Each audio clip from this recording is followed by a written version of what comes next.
Welcome to Anywhere Math. I'm Jeff Jacobson, and today we're going to begin a very interesting topic. Today we're talking about an introduction to statistics. Let's get started.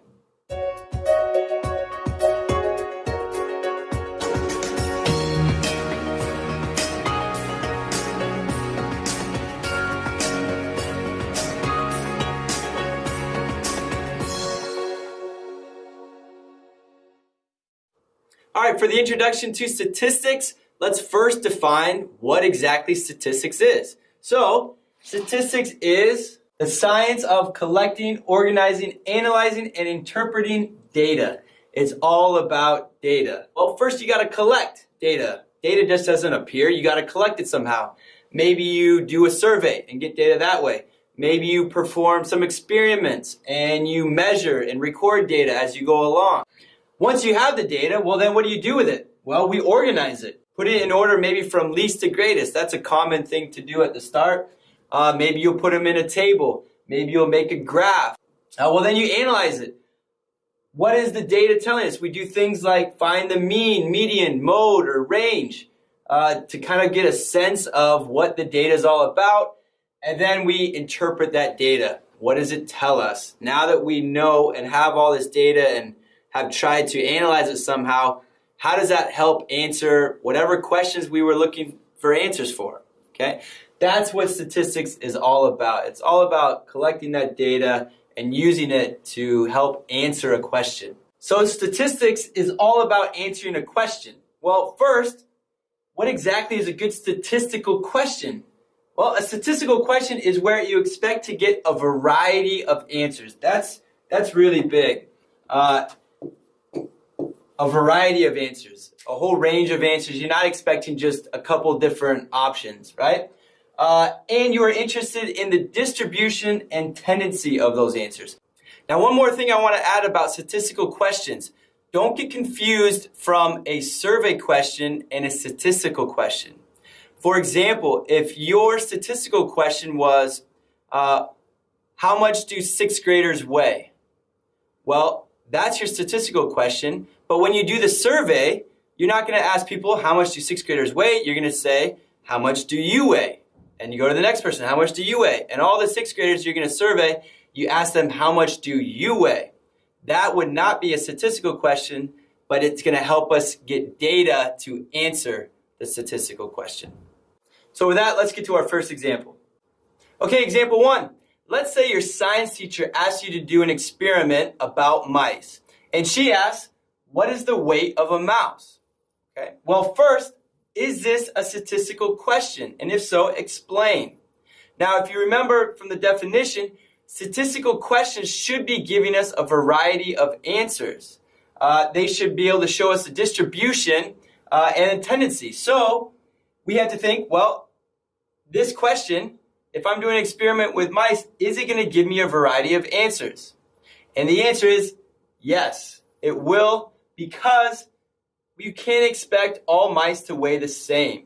They're going to be different, just like humans are going to weigh different amounts. Same with mice. So our answer, yes, because you would expect the weight of mice to vary. Let's try part B. Okay, part B. So we weighed a whole bunch of mice and we collected that data and have it in this little table over here. Now what we're going to do is display that data in a dot plot. So it looks kind of confusing. It's hard to tell anything about the data, right? We've already done that first step, collecting the data. Now we're going to organize it and we're going to make a dot plot. And then after the dot plot's made, identify any clusters, peaks, or gaps. And we'll talk about what those mean in a second. But first, the dot plot. A dot plot is basically, you have a number line. It could be horizontal or vertical. And then you use dots to show where the different data values are. It's kind of like a little bit like a bar graph, except with dots instead of bars. So we're going to start with a number line. Well, if I look at my data, I can see that the least value is 18 grams, and the greatest was 28 grams. So that's where I'm going to start on my dot plot. Okay, so I have my number line done for my dot plot all the way from 18 to 28. I need to label what these values mean. So these were all weight So I'm going to label that over here to the side. Weight, and that was in grams. Really important to label. Don't forget that, or else nobody's going to know what those values represent. And then we just look at the data and put dots. So at 18, how many mice weighed 18 grams? Well, if I look at my data, I can count 2. So I put 1, 2. Just 2 dots right above that number 18. And I keep going. So 19, if I look, there were 3. So I'm going to do 1, 2, 3, like that. And we'll keep going. At this point, you'll notice there were no 24s, no 25s, no 26s. So I'm going to put nothing there. And then I get to 27 and keep going. So there are 2 of those. And then finally 128.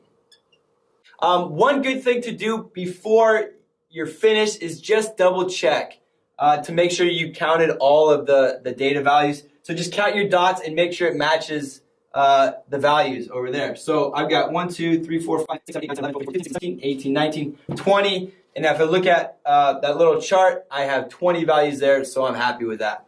Now, dot plot is done. Let's go to the next part. Identify any clusters, peaks, or gaps.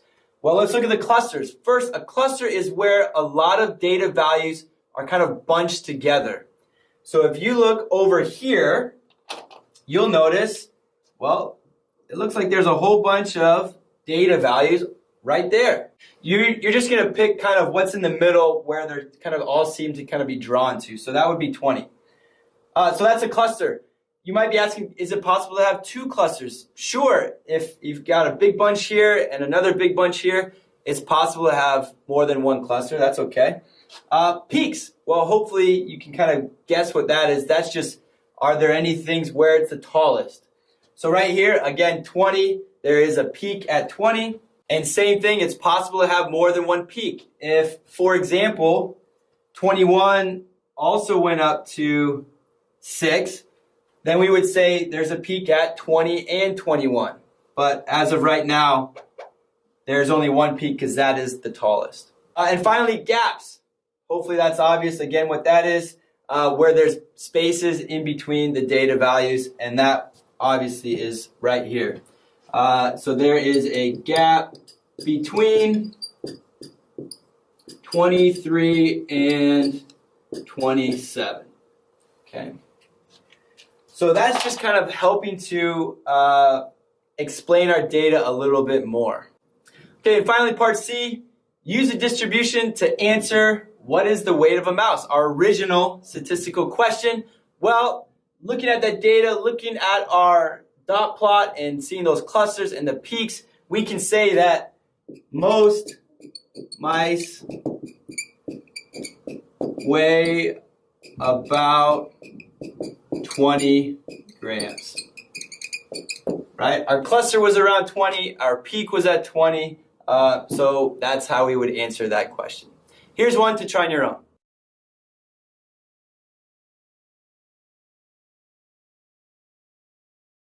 All right, example 2.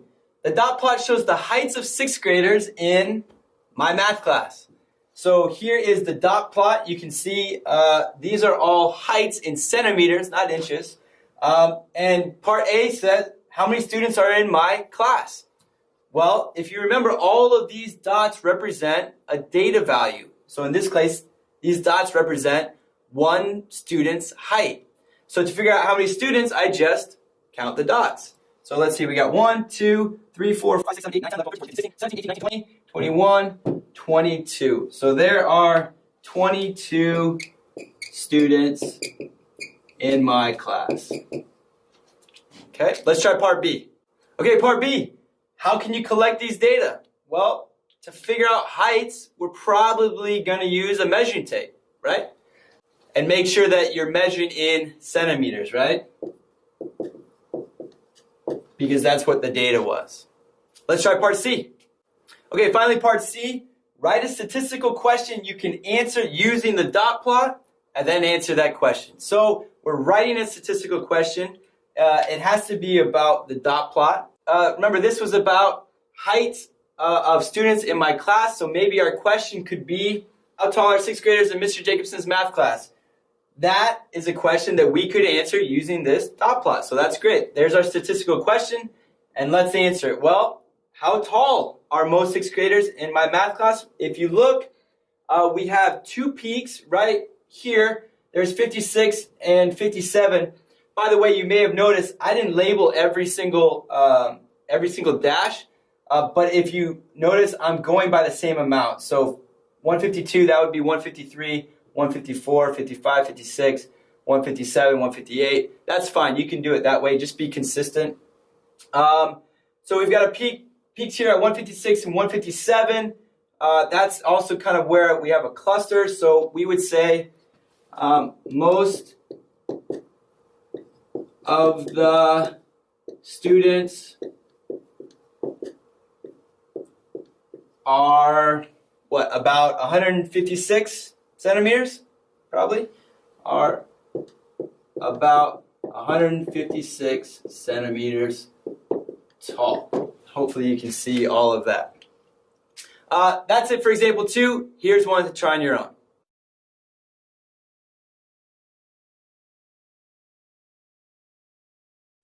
As always, thank you so much for watching, and if you like this video, please subscribe.